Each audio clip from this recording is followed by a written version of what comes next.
Easy लगे। अरसलान अहमद से बात करते हैं। हेलो। जी, सलाम। हाँ जी, सलाम। क्या हाल है? कैसे हैं आप? ठीक-ठाक, आप सुनाइए? ज़बरदस्त। हाँ जी, क्या बात अच्छा करेंगे? मेरे मेरे 2 पॉइंट्स हैं तो जल्दी बता देता हूँ। पहला वाला है एवोल्यूशन के बारे में। अच्छा। अगर आप लोग कहते हैं कि सबसे पहली बात तो ये है कि एक शख्स साइंस का स्टूडेंट होने आपकी का आवाज़ मकसद बहुत कम है यार। 1 सेकंड, आवाज़ आ रही है अब? हाँ जी, अब आ रही है। हाँ जी। जी, अगर साइंस का एक स्टूडेंट है और वो जो है अपना ये कहे कि थ्योरी जो है वो उसको लॉ की तरह समझे, तो ये उसके गलत होने की सबसे बड़ी दलील है। क्योंकि थ्योरी जो है ये फाइनल लेवल नहीं है साइंटिफिक मेथड में। थ्योरी गलत भी हो सकती है, तो एवोल्यूशन को आप लॉ की तरह प्रेज़ेंट ही नहीं कर सकते। बाय इटसेल्फ ये थ्योरी ऑफ एवोल्यूशन है, लॉ ऑफ साइंटिफिक एवोल्यूशन तो थ्योरी है ही की नहीं। डेफिनेशन बताएँ यार। साइंटिफिक थ्योरी की नहीं, वो हाइपोथेसिस होती है जो कि हाइपोथेसिस से ऊपर वाली लेवल की होती है, वो थ्योरी बन जाती है। तो और थ्योरी थ्योरी कैसे जब बनती है प्रूफ कोई होती है चीज़ बताइए ज़रा? हाइपोथेसिस के कॉम्बिनेशन से। सबसे पहले यार आप ऑब्जर्वेशन होती है, बताएँ कि हाइपोथेसिस साइंटिफिक थ्योरी कैसे बनती है? बताएँ प्लीज़ ज़रा। साइंटिफिक मेथड में सबसे पहला स्टेप ऑब्जर्वेशन होता है, सेकंड स्टेप हाइपोथेसिस होती है, थर्ड स्टेप थ्योरी होता है और फोर्थ स्टेप होता है फिर लॉ बनता है। ये लॉ ये ऑफ आपको किसने ग्रेविटी है। उल्टा बता दिया यार मेरे भाई? मैं आपको 1 बताता हूँ, ये मिनट यार, 1 थ्योरी ऑफ मिनट ठहर जाएँ, 1 मिनट। ग्रेविटी तो ये है ही नहीं, ये तो लॉ ऑफ ग्रेविटी है। अच्छा, तो थ्योरी ऑफ जनरल रिलेटिविटी फिर क्या है? वो थ्योरी है। अच्छा, यानी आप वो मुझे कंफर्म बताइए, नहीं है। आप ये कह रहे हैं कि थ्योरी ऑफ जनरल रिलेटिविटी आप क्या मुझे एविडेंस गालिब नहीं है? आप गालिब ये मैं वक्त ज़ाया हो रहा है। मैं आपको न्यूटन हाँ, क्लैरिफ़ाई जो करूँ। जी, जी ज़रा सर, आप ठहरिए 1 करें सेकंड, बात। ज़रा ठहरिए 1 सेकंड। बात ये है कि सॉरी भाई, मैं आमतौर पे वो मुझे लगता है चूँकि हम कंक्लूड कर रहे हैं, तो मैं ज़रा जंप इन इस वजह से करूँ, मैं ज़रा आपको क्लैरिफ़ाई कर दूँ कि थियरी लॉ से ऊपर होती है साइंस में। हाँ जी। Let this be very clear. हाँ, अच्छा, लॉ दरअसल एक अप्रॉक्सिमेशन होती है। अब जो हाँ, जो आपका जो लॉ ऑफ ग्रेविटी है ना, उसकी एक्सप्लेनेशन है थियरी ऑफ जनरल हाँ। रिलेटिविटी। हाँ जी। ठीक है? अच्छा और आप कह रही हैं कि थ्योरी जो है ना वो लॉ से ऊपर होती है। ऑब्वियसली एग्ज़ैक्टली ऊपर लेट होती दिस है। बी वेरी अच्छा, क्लियर, लेट दिस बी ठीक हो वेरी गया क्लियर। मेरा मैं अपना क्वेश्चन बता अब देता ज़रा हूँ तो चुप रहे ना, ये आप सुन लेना पहले 1 क्वेश्चन मिनट। करने देना मुझे, क्वेश्चन मियाँ कर 2 मिनट ठहर जाओ, पहले एक्सप्लेन करने दो। एक तो ये बात ये है कि इतना उतावले होने की ज़रूरत नहीं है। आपने जो हाँ, बात की है उस वो बेसिकली गलत है, तो अब हम उसके ऊपर आपसे क्या बहस करें? ठीक है? हाँ, लेकिन मैं अब ज़रा ये चुप कह रहे, रहा हूँ कि सुनने दें सिर्फ़ पहले। सिर्फ़ हाँ। इस वजह से ना माने कि मैं कह रहा हुँ। हूँ, मैं कौन हूँ? मैं तो एक यानी कि अदना सा तालिब इल्म हूँ, मेरी बात ना माने आप। पॉइंट ये है कि मैं आपको एक्सप्लेन करता हूँ कि क्यों थियरी लॉ से ऊपर होती है। वो इस वजह से कि लॉ आपका आम तौर पर एक्सपेरिमेंटली डिस्कवर होता है, प्रपोज़ होता है, फिर उसको आप टेस्ट करते हैं, ठीक है, ज़ाहिर तो ठीक है, लॉ बन गया। लेकिन आपको पता है कि जो थियरी है वो लॉ को भी एक्सप्लेन करती है कि भई ये लॉ क्यों एग्ज़िस्ट करता है? अपने से ऐसे ही एग्ज़िस्ट करता है या इसके पीछे कोई एक्सप्लेनेशन है? आपको पता है न्यूटन के जो लॉज़ हैं, F इक्वल्स ma हर लेवल पर लग रहा होता है। लेकिन आपको पता है जब 19th सेंचुरी के बाद 18 से न्यूटन के बहुत बाद जब क्लासिकल मैकेनिक्स फॉर्मलाइज़ हुई थी, तो बेसिकली इसकी भी एक्सप्लेनेशन है कि F is equals to ma क्यों होता है? अगर आप साइंस के स्टूडेंट एडवांस साइंस है, यानी कि वो इवन बीएससी लेवल के ऊपर भी अंडर कॉलेज लेवल की ये बात नहीं मैं कर रहा, मैं मास्टर्स और पीएचडी लेवल की फिज़िक्स की बात कर रहा हूँ। उसके अंदर अगर आप 2 मैं आपको लफ्ज़ बता देता हूँ, अगर आप लैग्रैन्जियन मैकेनिक्स या आपकी क्या कहते हैं जो हैमिल्टोनियन मैकेनिक्स है, उसको पढ़ें तो आपको पता लगता है कि वो F is equals to ma को भी डिराइव करते हैं। यानी जो बे यानी इसका मतलब है कि जो लैग्रैन्जियन थ्योरी है, जो क्लासिकल मैकेनिक्स की, वो F is equals to ma जो लॉ है, उससे भी फंडामेंटल और बेसिक है।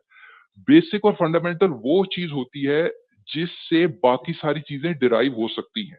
चूँकि लॉज़ जो हैं वो थियरी से डिराइव होते हैं, इस वजह से लॉ ताबे हैं थियरी के और थियरी ऊपर है लॉ के, अच्छा ठीक है? मैं अभी अपना क्वेश्चन कर लूँ? हाँ जी, करें। लेकिन आपको मैंने बात समझ आपकी में आ गई? आपको बात समझ पहले ये बताएँ, लॉ और why law is subservient to theory, ये आपको बात समझ में आ गई? मैं आपको बता दूँ ना, मैं ये कह रहा हूँ कि सब लोग जो यहाँ पे स्ट्रीम देख रहे हैं, हज़ारों लोग देख रहे हैं, ये उनकी अदालत में बात चली गई है। आप कह रहे हैं कि थ्योरी जो है ना वो लॉ से ऊपर होती है। ये सबसे पहला इंकशाफ हुआ है मेरे लिए, ठीक हो गया और लोगों के लिए भी, तो ये लोग डिसाइड करें। अब मैं अपने क्वेश्चन के ऊपर आ जाता हूँ। नहीं, आपको समझ आई है कि नहीं आई, पहले ये बताएँ? मैं खुद एक मेडिकल डॉक्टर हूँ और मुझे पता है कि थ्योरी जो है ना वो लॉ नहीं होता, लॉ अपर मोस्ट चीज़ होती है। आपको ये पता है आपको ये पता है कि इलेक्ट्रोस्टैटिक्स में एक चीज होती है थ्योरी कूलॉम्स गलत लॉ। हो सकती है या नहीं हो सकती नहीं, गलत? हो लॉ गलत हो सकता है? लॉ भी गलत हो सकता है। Let this be law very कभी भी क्लियर। गलत नहीं हो सकता। सुने let this be very clear. मैं आपको जरा आसान आपको, आप अगर मेडिकल स्टूडेंट हैं तो आपने एफएससी तक तो क्या कहते हैं फिजिक्स पढ़ी होगी ना भाई, 12वीं तक तो पढ़ी होगी ना। आप तो थ्योरी ऑफ स्पेशल क्रिएशन को गलत समझते हैं ना? अभी जरा रुके ना, मैं आपको बताऊं कि लॉ जो होता है वो क्यों क्या कहते हैं एट टाइम्स गलत होता है। आपको कौन सा लॉ कूलॉम्स लॉ, गलत है? एग्जांपल दे दें आप। आपको कूलॉम्स लॉ का पता है? जी, जी, कूलम्स लॉ का पता है मुझे। पढ़ा हुआ है ना आपने? जी, जी। ठीक है, चार्जेस के दरमियान फोर्सेस ऑफ अट्रैक्शन के लिए जो जी, जी। कूलॉम्स लॉ है, ठीक है, जी, जी। जो फोर्स दो चार्जेस के दरमियान प्रोडक्ट ऑफ चार्जेस वो इलेक्ट्रोस्टैटिक फोर्सेस जो होती हैं। डायरेक्टली प्रोपोर्शनल होती है और इनवर्सली प्रोपोर्शनल होती है to the square of the distance between them.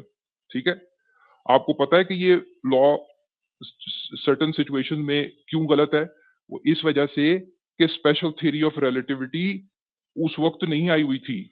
Special theory of relativity के तनाजुर में ये लॉ तब गलत होता है जब आपका, फॉर इंस्टेंस, ये लॉ ये कहता है कि फोर्स दो चार्जेस के दरमियान हमेशा proportional to their product and inversely proportional to the square of their distance होती है।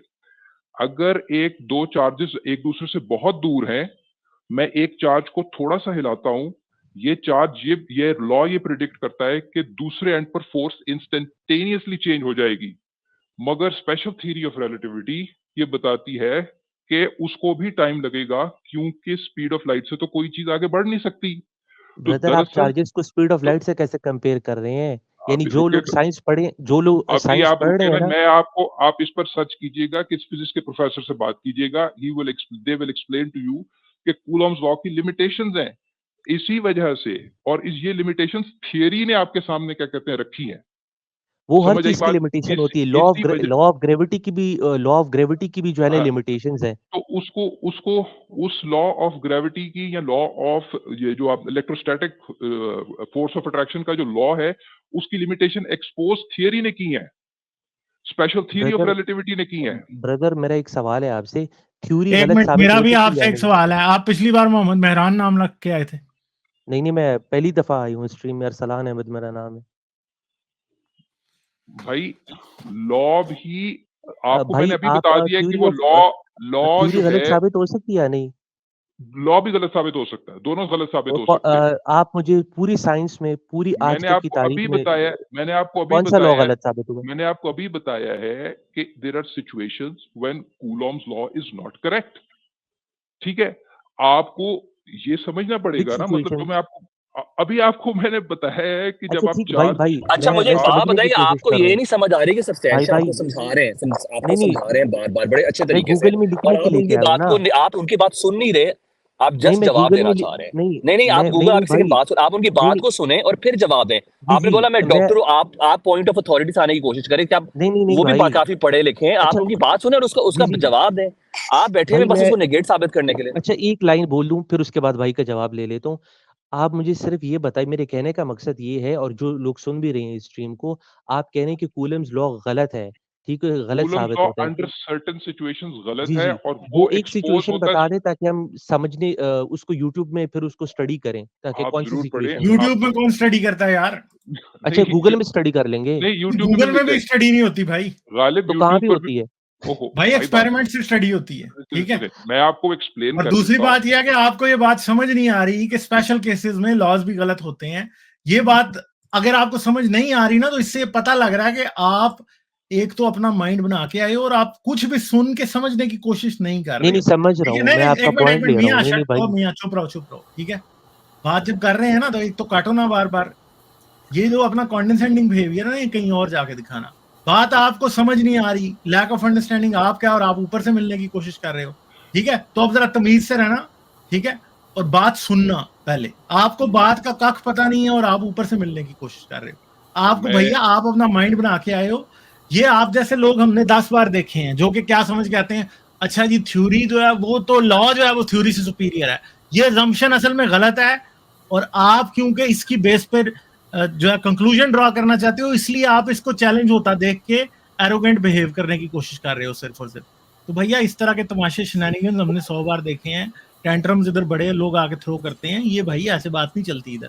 सर आप प्लीज एक्सप्लेन करते हैं। मैं एक्सप्लेन कर चुका हूँ गालिब, मैं दोबारा कर देता हूँ। वो और अब भाग गया। हाँ अगर आप YouTube पे इसको सर्च करना चाहते हैं तो मेरी तरफ से YouTube पे भी सर्च कर लें, किसी अच्छी यूनिवर्सिटी का फिजिक्स का प्रोफेसर, ऐसी वीडियोस एग्जिस्ट करती है जो बताते हैं, आई नो ऐसी वीडियोस मैंने खुद भी देखी हुई हैं, जो बताते हैं, इस कंफ्यूजन को दूर करते हैं कि why Coulomb's law is not always correct. ये वेल एस्टेब्लिश्ड बात है। मैं दोबारा से एक्सप्लेन कर देता हूँ। देखें, कूलम्स लॉ को कुछ नहीं पता कि चार्ज जो है वो जब मेरे से अगर फर्ज करे एक लाइट ईयर दूर है एक चार्ज, ठीक है, और उस चार्ज को आप थोड़ा सा हिलाते हैं, कूलम्स लॉ आपको यही बताएगा कि जी ये देखें ये डिस्टेंस उसका चेंज हुआ है तो फोर्स भी इमीडिएटली चेंज हो जानी चाहिए। उसको कुछ नहीं पता इस बात का कि जो दरअसल ये जो फोर्स का जो आइडिया है ये गलत आइडिया है। आई एम सॉरी टू से फोर्स, अगर लोगों को ये बात अजीब लगे, अब क्या करें, वो मॉडर्न फिजिक्स नहीं पढ़ी उन्होंने, अब हम क्या करें। फोर्स का आइडिया एक ओल्ड आर्काइक आइडिया है। मॉडर्न अंडरस्टैंडिंग फील्ड थ्योरी की अंडरस्टैंडिंग है कि आपकी फील्ड्स होती हैं, ठीक है, और वो जब आप चार्ज मूव करते हैं तो उसकी वो जो एक लाइट ईयर अक्रॉस जो इलेक्ट्रिक फील्ड थी उसमें तब्दीली आते आते वो टाइम लगता है। तो लिहाजा उस दौरान कूलम्स लॉ गलत है। जितनी देर में उसकी इलेक्ट्रिक फील्ड जब तक चेंज नहीं होगी तो उसका इफेक्ट दूसरे चार्ज को महसूस नहीं हो सकेगा। कूलम्स लॉ इस एनालिसिस से खाली है। इसी वजह से अब उसको सिर्फ इलेक्ट्रोस्टैटिक फोर्सेस के लिए इस्तेमाल किया जाता है, as long as charges are not moving. यानी बिल्कुल क्लियर बात है कि ये इलेक्ट्रोस्टैटिक्स का सब्जेक्ट है। जब चार्जेस मूव करना शुरू होते हैं तो आपको फिर रिलेटिविटी का ध्यान करना पड़ता है, रिलेटिविस्टिक एनालिसिस करना पड़ता है। इससे ज्यादा मैं करूंगा तो और ज्यादा डीप जाएंगे, आप इसको जरूर गूगल करें।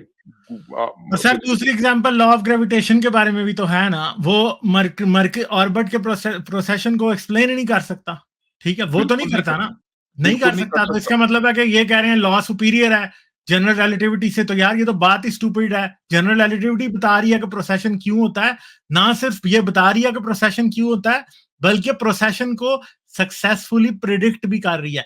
इसीलिए न्यूटन के बाद आइंस्टाइन को सबसे बड़ा फिजिसिस्ट माना गया था। हाँ जी, अभी मैं बताता हूँ कि न्यूटन का लॉ ऑफ ग्रेविटेशन क्यों गलत है, क्लियर करके आसान अल्फाज में, ठीक है।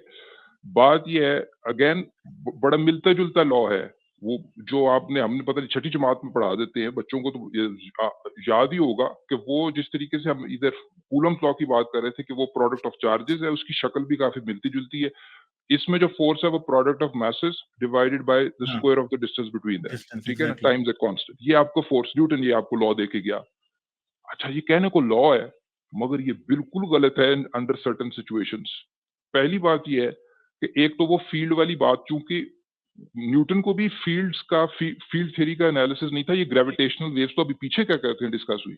जो मैं फील्ड वाली बात कर रहा था कूलम्स लॉ के, एग्जैक्टली वही आर्गुमेंट इधर भी एप्लीकेबल है, ठीक है, कि वो आपकी फील्ड चेंज होने में, अगर मैं एक मास को मूव करता हूं तो उसकी फील्ड के इफेक्ट को दूसरी जगह जाने में टाइम लगेगा।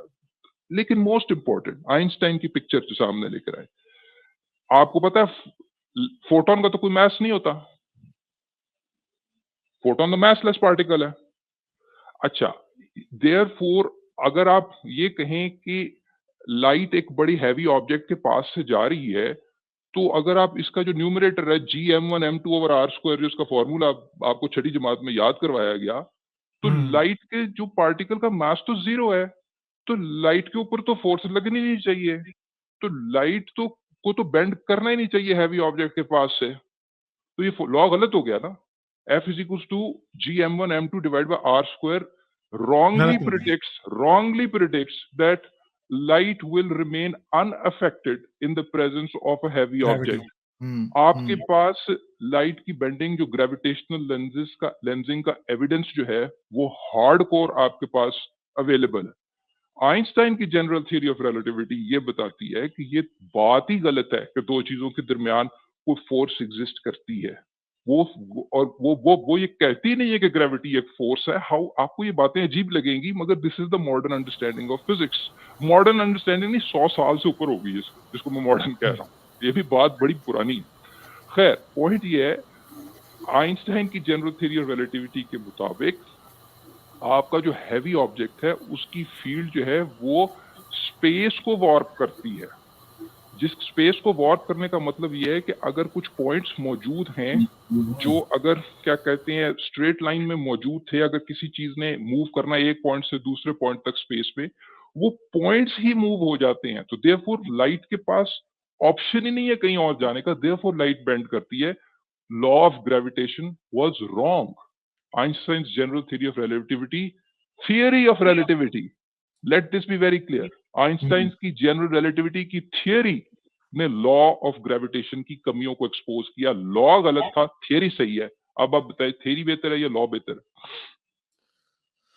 और दूसरी बात है, उन्होंने थ्योरी ऑफ स्पेशल क्रिएशन का नाम लिया। और यार ये तो दुनिया की सबसे स्टूपिड बात है। आप यानी ये साबित कर रहे थे कि थ्योरी फलां है तो थ्योरी ढमकाएं, फिर आप थ्योरी ऑफ स्पेशल क्रिएशन को लेके आ रहे हो। मतलब क्या बातें करते हो यार आप।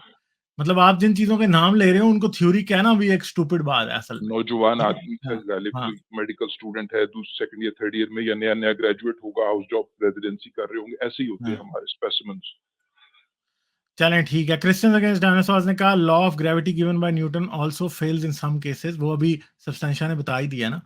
There that's where Einstein came in. Exactly यही बात है क्रिश्चियंस अगेंस्ट डायनासोर्स। यही तो मेन चीज है। अच्छा चलें हम शकील अहमद से बात करते हैं। वो भाई तो छोड़ के चले गए थे जब उनकी तबीयत को बात ग्रां गुजरी। तो हेलो। देखो आप। हाँ जी, क्या हाल है, कैसे हैं आप? अरे मस्त सर, आप कैसे हैं?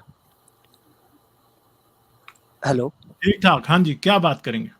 हाँ सर, अभी आपने जो कूलम्ब्स लॉ और स्पीड ऑफ लाइट वाला जो थ्योरी और लॉ वाला जो सीन समझाया, बहुत ब्यूटीफुल, मजा आ गया सुन के। चलें, वो सब्सटेंशिया सर का शुक्रिया अदा करें, वो इतनी ब्यूटीफुल एक्सप्लेनेशन देते हैं। थैंक यू भाई।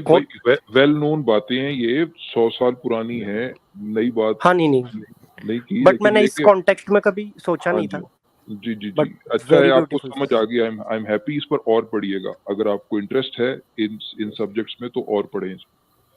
सर मेरे को एक मेरा अंडरस्टैंडिंग सामने रखना था आपके, और मैं चाहता था कि आप उस अंडरस्टैंडिंग में कुछ पंक्चर प्रोड्यूस करके उसको इम्प्रूव करें, मतलब आपका विचार रखे उसके पे।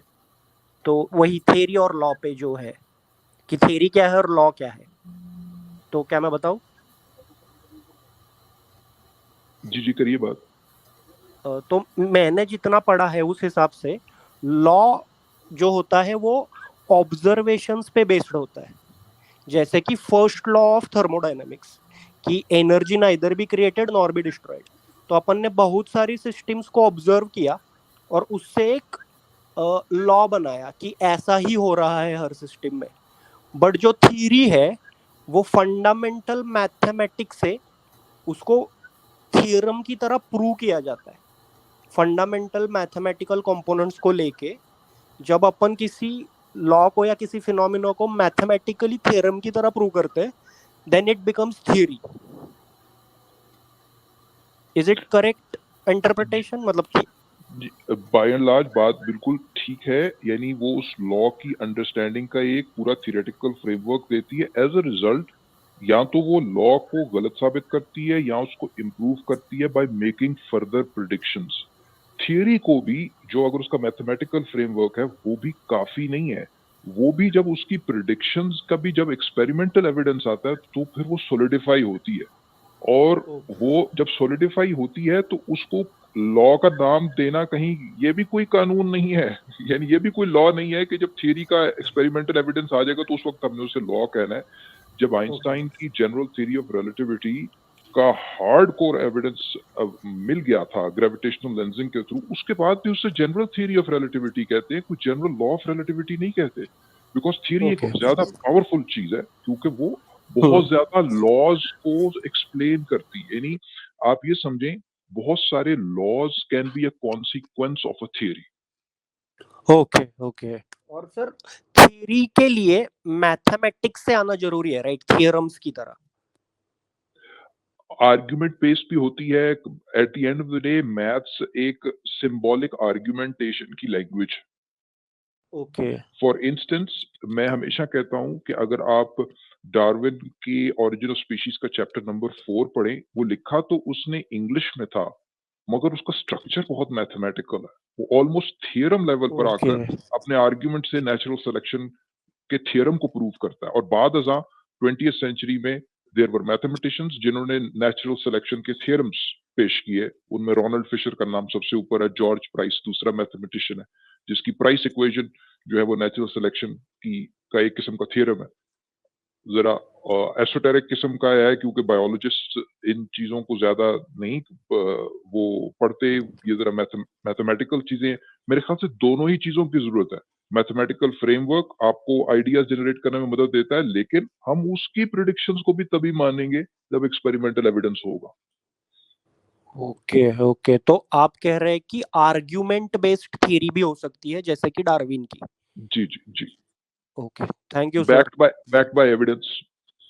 हाँ हाँ, मतलब अगर थ्योरी को डिस्प्रूव करना है तो एक्सपेरिमेंटली हो सकता है कि कोई थ्योरी भी गलत प्रूव की जा सकती है अगर उसके आउटकम्स एक्सपेरिमेंटल आउटकम से मैच ना करे तो थ्योरी के आउटकम।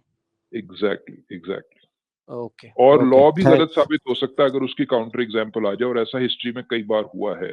जो वो हुआ है हमारे जो यस भाई आए थे सर। मेडिकल स्टूडेंट, वो कह रहे थे कि लॉ को कभी गलत साबित नहीं किया जा सकता। हाँ सर अभी अब हर एक का भी, बट सर मैंने कभी ऐसा फॉर्मली थ्योरी क्या है लॉ क्या है कभी पढ़ा नहीं था, बट आपका ये एग्जांपल सुन के कूलम्ब्स का लाइक दैट वाज इंस्पायर्ड, बहुत मजा आया।